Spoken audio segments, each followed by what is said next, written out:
my husband Gary was wounded during the Afghanistan war. He was in a Black Hawk helicopter accident, and unfortunately 3 other of his colleagues were killed in the same accident, and 6 other Australians were wounded.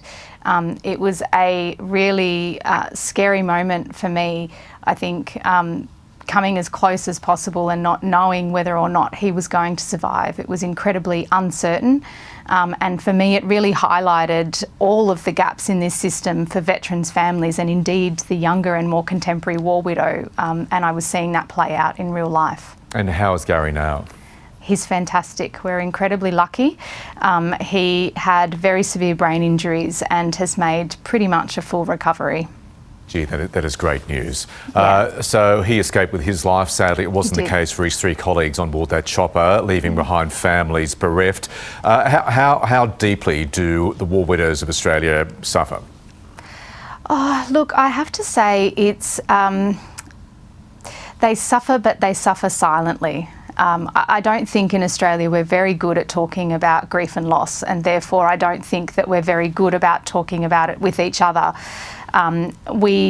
We find and have found in this organisation for more than 70 years that the best support for a war widow is another war widow, because the support's just not awkward. We know that they feel incredibly isolated from their communities, and they don't feel seen, which is so incredibly important when you consider the role they've played for a really long time, enabling their loved ones' service, caring for them well beyond that service. And you know, they don't sign up for this. It's just who they love. Are they forgotten by other members of society, in your view? Oh, I think so. I think so in the general. What happens when a veteran passes away is, as I said before, we don't really know how to talk to the war widow. We're scared that we might say something that'll upset her, when in fact all she's craving is connection back to her community that's been part of her life for a really long time.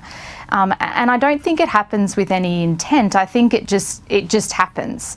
And what that means is Australia doesn't know these incredible stories of these remarkable women that have stood behind and beside our nation's veterans. And through War Widows Day, they get to know them, and they get to have the pure, inspiring experience that I have had leading this organisation, learning incredible lessons from this group of women that I have to say are the most stoic and the most remarkable group of probably feminists out there. 100%, and I'm so happy our audience is hearing about the experiences of war widows through you in real time this morning, Renee. So you're calling for the Australian government to more fully recognise the sacrifices made by war widows. What more would you like the government or governments to do? Yeah, look, I think really inclusion in the system starts with recognition.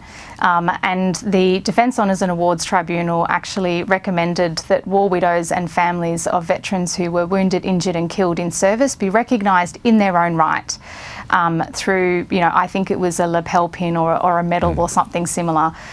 That's number one.